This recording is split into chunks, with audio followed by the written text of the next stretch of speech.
So the full spec list for Switch 2 is finally out in the wild. It's exactly what we knew it was going to be since last year, but it hides within itself some questionable not before known decisions that may end up affecting just how far developers can realistically push this thing moving forwards. Now I'm talking about this weird ass RAM and CPU reservation, and don't worry, you don't need to be a hardware expert or anything to understand why this could be problematic. It's really simple.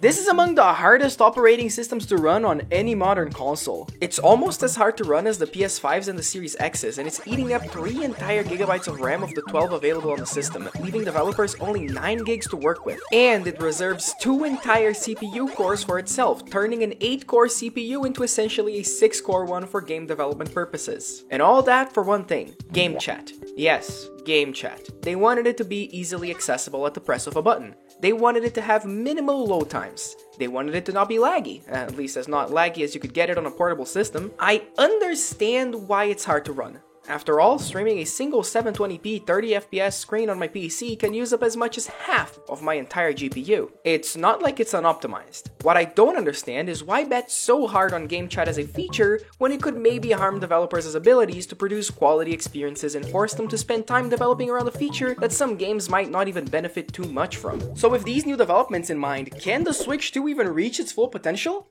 Well, yeah, I mean, what kind of question is that? Every hardware out there is going to be pushed to its limits at one point, and as the generation goes along, developers will get better at developing for the hardware. Games will look better, run better, feel better as the generation goes on. No developer is going to purposefully leave performance on the table. The hardware has been set, and now it is up to game studios to see just how much game they can squeeze out of this portable form factor. What I actually mean by this question is, are the advertised technical upper limits of this hardware actually going to see widespread utilization? In the Nintendo Switch 2 Direct a month ago, we were presented with a dock capable of 4K output, and a handheld device capable of displaying stunning 1080p 120Hz HDR images. When Nintendo adds something to a console, they typically use it. They make a big deal out of it. After all, every new sensor, every new idea, it costs money. It costs time to engineer it, it costs more money to have it on every controller, it costs performance on a system's OS. Most advertised gimmicks Nintendo has made before saw extensive use by their first-party studios. Every Wii game needed motion controls, every DS game made use of the double screens or stylus or both. During the Wii U period, they tried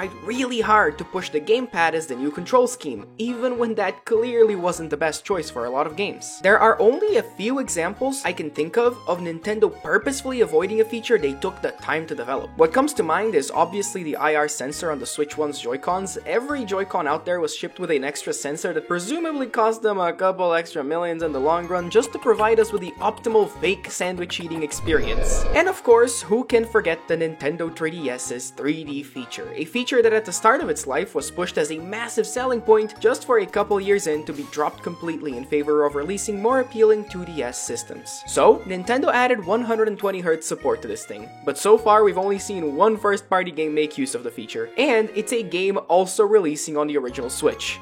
Well, technically we've seen 2 games if you count the glorified tech demo over there. I assure you, making a high refresh rate, portable display the size and quality of the Switch 2's doesn't come cheap. It is easily a feature they could have skipped since most people are completely fine with 1080p 60fps. It is still the industry standard after all these years. So is there a reason why Nintendo would push further? VRR, Variable Refresh Rate Display Technology. That is what I actually believe they're trying to sell to you here. They're just not gonna market it straight up because, well, 120Hz is enough of a techie term already. Imagine trying to explain the benefits of millisecond response time improvements to a parent who's just trying to buy the new Mario Kart for his son. Display on this bad boy, you can expect no screen tearing and flicker, as well as the sync up of screen and input to match much better, as the 40fps is actually the midpoint between 60 and 30fps when if you take into account input latency. I just wanted to play as the cow.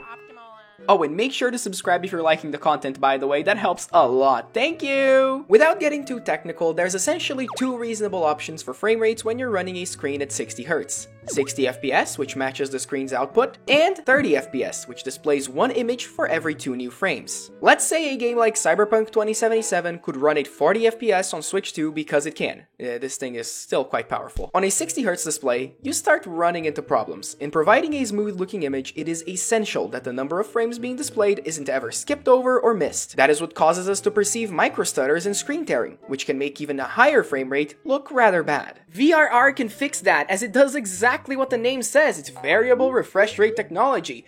Chances are that if you have a phone that has a high refresh rate display, it's already using technology similar to this to make sure that that refresh rate isn't running at its maximum load all the time.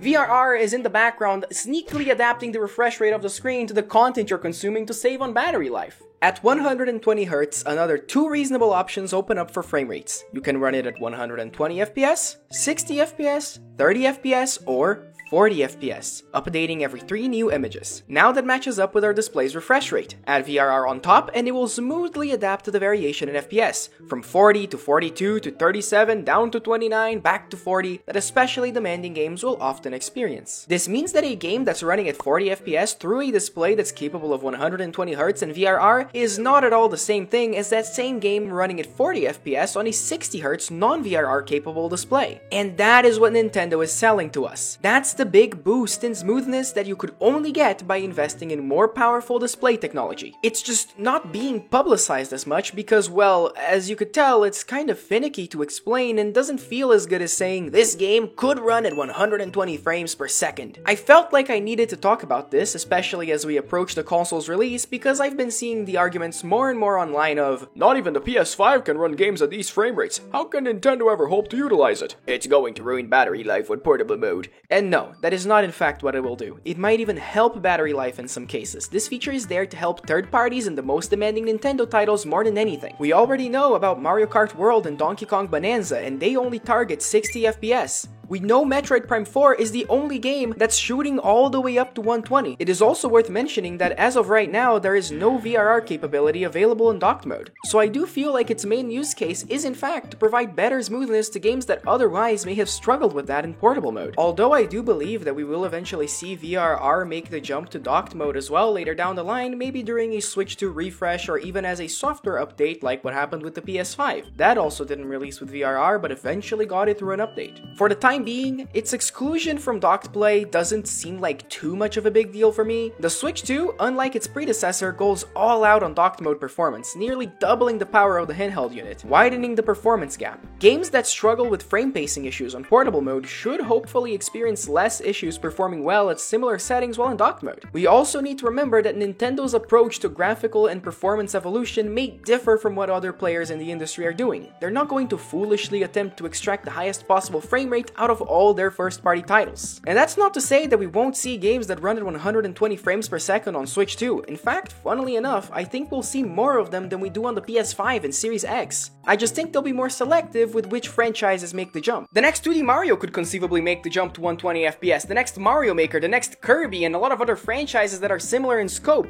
But I think the biggest franchise that might make the leap from 60 to 120 FPS is Splatoon. Splatoon 4 would benefit so much from the high refresh rate, and that combined with the new mouse controls would mean that Splatoon stacks up quite admirably to current PC shooters. Words are hard.